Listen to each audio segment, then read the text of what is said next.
Hello students, आज हम business study का सेकंड चैप्टर का नेक्स्ट टॉपिक रीड आउट करने जा रहे हैं, जिसमें बिजनेस का मीनिंग और इसके फीचर्स हम डिस्कस करेंगे आज। ठीक है, सबसे पहले है meaning of business. Literally the word business means a state of being busy. Business का मतलब क्या होता है? अपने आप को, खुद को बिजी रखना। Every person who is engaged in some kind of occupation is doing a business. कोई भी पर्सन है, वो किसी भी तरह का काम कर रहा है तो उसको हम क्या कहेंगे?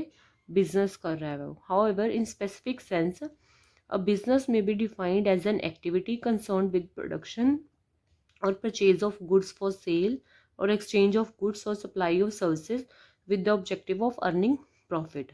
अब इसमें क्या होता है? बिजनेस में जो बंदा है, मतलब जो बिजनेसमैन है, वो क्या करेगा? या तो प्रोडक्शन करेगा या फिर गुड्स किसी से परचेज करेगा उसको आगे सेल करने के लिए किसी और को प्रॉफिट पे, या फिर जो एक्सचेंज करेगा गुड्स, मतलब एक पर्सन से लेगा और वैसे ही उसको दूसरे पर्सन को ट्रांसफ़र कर देगा, एक्सचेंज कर लेगा पैसे लेके उससे, थोड़ा बहुत अपना मार्जिन ऐड करके। तो इस तरीके से वो अपना प्रॉफिट अर्न करेगा। Buying and selling of goods by traders. Traders क्या होते हैं? ट्रेडर्स का सिर्फ काम ये होता है कि एक जगह से प्रोडक्ट लेना और उसको बिना कुछ चेंज किए उसको वैसे ही एज इट इज़ आगे किसी को बेच देना। Selling of goods by industrialist. अब जो इंडस्ट्रीज है वो भी अपनी जो प्रोडक्ट हैं वो सेल कर रही हैं। Lending of money by a banker. अब जो बैंकर है वो लोगों को क्या करता है? लोन वगैरह प्रोवाइड करता है। तो वो भी क्या है? बैंकिंग भी एक, जो बैंकर है वो बिजनेस की कैटेगरी में ही आता है। All the activities are related to the business. ये सारी जो एक्टिविटीज़ हमने रीड आउट की हैं ये सारी बिजनेस से रिलेटेड है। The purpose of these activity is to earn profit by satisfying the human needs. अब इससे क्या होगा? ये जो भी हम एक्टिविटीज़ कर रहे हैं उसका मेन पर्पस क्या है? प्रॉफिट को अर्न करना। अब इसकी डेफिनेशन है, यहाँ पे 3-4 दे रखी हैं, तो आप जो आपको ठीक लगे आप कर सकते हो। तो ये आप कर लीजिए। जो ये नाम है, आपको इसका नाम भी लिखना होगा जिसने ये लिखी है। आगे जो भी आगे डेफिनेशन है उसको लिखना है और इसको हमने इन्वर्टेड कोमास में ही लिखना है।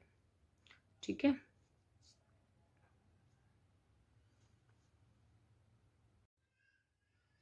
अब हम इसके फीचर्स रीड आउट करेंगे कि बिजनेस के क्या क्या फीचर्स हैं, क्या क्या करेक्टरिस्टिक्स हैं।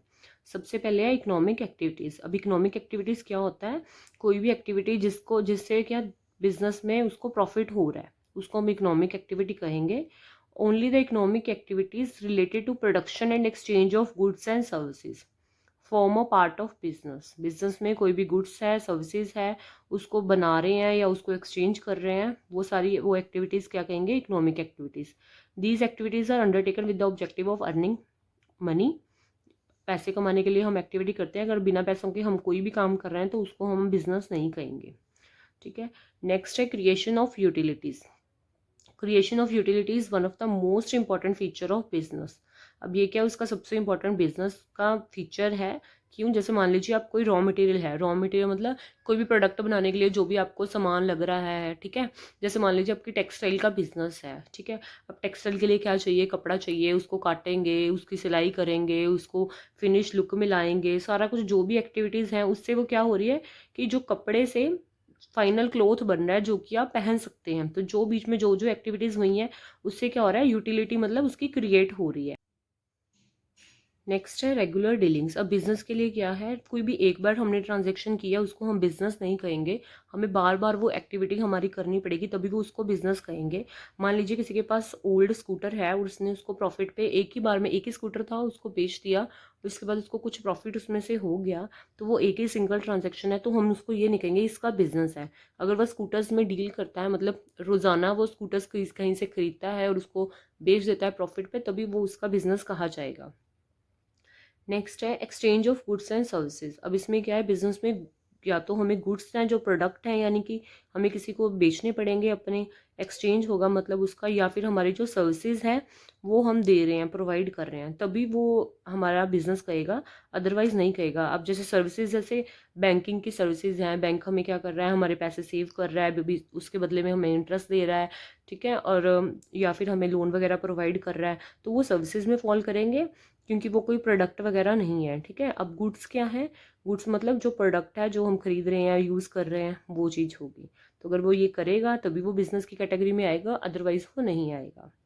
नेक्स्ट है प्रॉफिट मोटिव। अब कोई भी बिजनेस है उसका सबसे इम्पॉर्टेंट ये फीचर है, अगर वो बिना प्रॉफिट अर्न के, मतलब बिना प्रॉफिट के अगर वो कोई बिजनेस कर रहा है तो उसको बिजनेस नहीं कहेंगे, उसको काम मतलब उसको बिजनेस ही नहीं कहेंगे हम लोग। तो जो भी काम वो करे उसको उससे प्रॉफिट जरूर होना चाहिए, तभी वो उसको लॉन्ग रन में वो सर्वाइव कर सकता है। सर्वाइव का मतलब होता है कि वो कंटिन्यू कर सकता है आगे बिजनेस अपना। अगर उसको प्रॉफिट नहीं होगा, लॉस लॉस होगा, तो वो फिर अपना बिजनेस है जो उसका बंद हो जाएगा, तो वो लॉन्ग टर्म के लिए नहीं होगा। नेक्स्ट है goods and services. In a business people deal with goods and services. जो बिजनेस मतलब लोग हैं वो किस में डील करते हैं, गुड्स एंड सर्विसेज में। दो तरह की गुड्स होती हैं, कंज्यूमर गुड्स और प्रोड्यूसर गुड्स। इसमें क्या है, पीपल में consume the consumer goods at same time. People क्या है, लोग, मतलब क्या कर सकते हैं, कंज्यूम मतलब उसको यूज कर सकते हैं, या अगर खाने वाली चीज़ है तो उसे खा सकते हैं, अगर पहनने वाली चीज़ है तो पहन सकते हैं।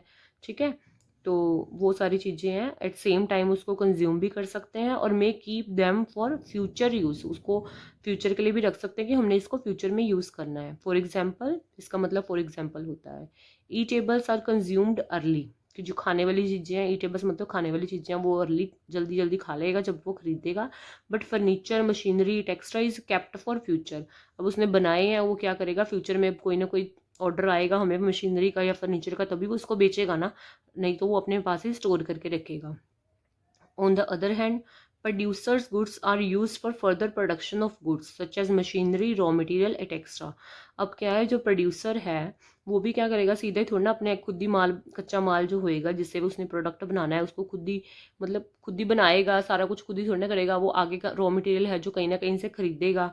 तभी जैसे मशीनरी है, ठीक है, अब उसके लिए उसको लोहा चाहिए, जो भी उसको स्पेयर पार्ट्स चाहिए उसके, वो कहीं ना कहीं से खरीदेगा ना।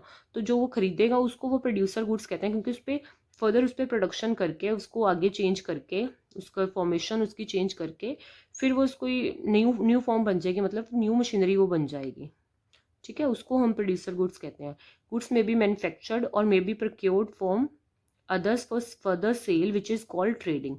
अब क्या है, हमने पहले भी पढ़ा है कि जो अगर वो खुद बना रहा है तो उसको मैन्युफैक्चरर कहेंगे।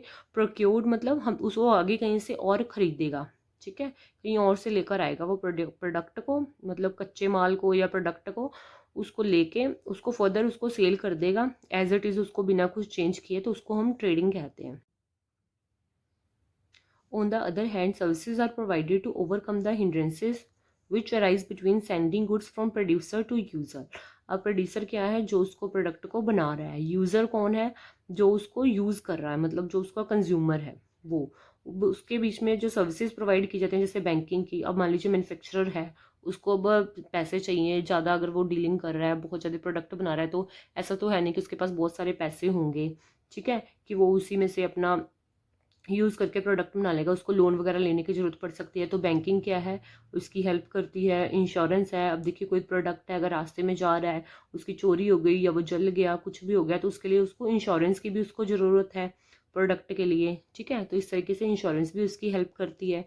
अब ट्रांसपोर्ट क्या है, ट्रांसपोर्ट का मतलब अब एक प्रोडक्ट है, अब मैन्युफैक्चरर से अगर कहीं जा रहा है, सेल उसके पास, बायर के पास है, तो वो ट्रांसपोर्ट किसी न किसी गाड़ी में, व्हीकल में जाएगा, ठीक है, वो ऐसे ही नहीं जा सकता।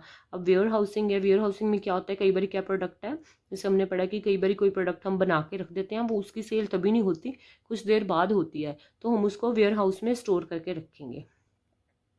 ठीक है, नेक्स्ट है element of risk and uncertainty. Risk क्या होता है, किसी भी बिजनेस में रिस्क होता है कि मतलब उसने प्रोडक्ट बनाए हैं, हो सकता है वो बिके या ना बिके। अनसर्टेनिटी मतलब होता है जैसे चोरी हो गई, आग लग गई, कुछ भी नुकसान हो गया, ठीक है, जिसको हम अनसर्टेन है, मतलब होना नहीं था पर हो भी सकता है वो। The risk and uncertainties are the two elements which are always prevail in business। prevail in business मतलब हमेशा ही बिजनेस में ये चीज़ होती ही होती है। अब business is subject to various types of risk. बहुत सारे रिस्क होते हैं इसमें हर एक बिजनेस में, जैसे कि फॉल इन डिमांड। मान लीजिए आज किसी प्रोडक्ट की बहुत डिमांड है, पर इन फ्यूचर अब उसकी डिमांड कम भी हो सकती है। Risk of loss of property by fire. मान लीजिए जिस बिल्डिंग में वो पड़े हुए हैं प्रोडक्ट वगैरह, उसमें ही आग वगैरह लग गई, चोरी हो गई, ठीक है, risk of loss of goods in transit. अब मान लीजिए ट्रांसपोर्ट में अगर वो जा रही है, बाय शिप अगर जा रही है या बाय उसको जा रही है, वही किसी और व्हीकल में जा रही है, मोटर गाड़ी में, किसी में भी, ट्रेन में, किसी भी तरीके से जा रही है। अब वो शिप है जो वो पानी में डूब जाए, या रास्ते में गुड्स हैं जो वो ख़राब हो जाए, तो उस चीज़ का क्या है, रास्ते में उसकी जो प्रोडक्ट है वो ख़राब हो गई, इसका रिस्क उसको हमेशा अपने ध्यान में रखना चाहिए कि ये चीज़ें मेरे साथ हो सकती हैं। Secondly, uncertainty is another element of business which makes a businessman vigilant in the working. जिससे क्या होता है कि बिजनेसमैन को थोड़ा सा ध्यान से काम करने की ज़रूरत होती है कि ये सारी चीज़ें वो पहले से देख ले कि ये रिस्क आएगा, तो इसके लिए वो पहले से तैयार हो जाए और आगे से स्टेप ले ले। अब ये फीचर्स ऑफ बिजनेस का इन्होंने ऐसे डायग्राम बनाया हुआ है, ये इन्होंने एंड में बनाया है। ये सारे पॉइंट्स ही हैं जो हमने ऊपर पढ़े हैं, बट आप इसको मीनिंग और डेफिनेशन लिखने के बाद ऊपर हेडिंग डाल के फीचर ऑफ बिजनेस लिख के आप इसको पहले बना लीजिए, फिर इन सारे पॉइंट्स को आप एक्सप्लेन कर लीजिए। यहाँ पे आपका ये क्वेश्चन कंप्लीट हो रहा है।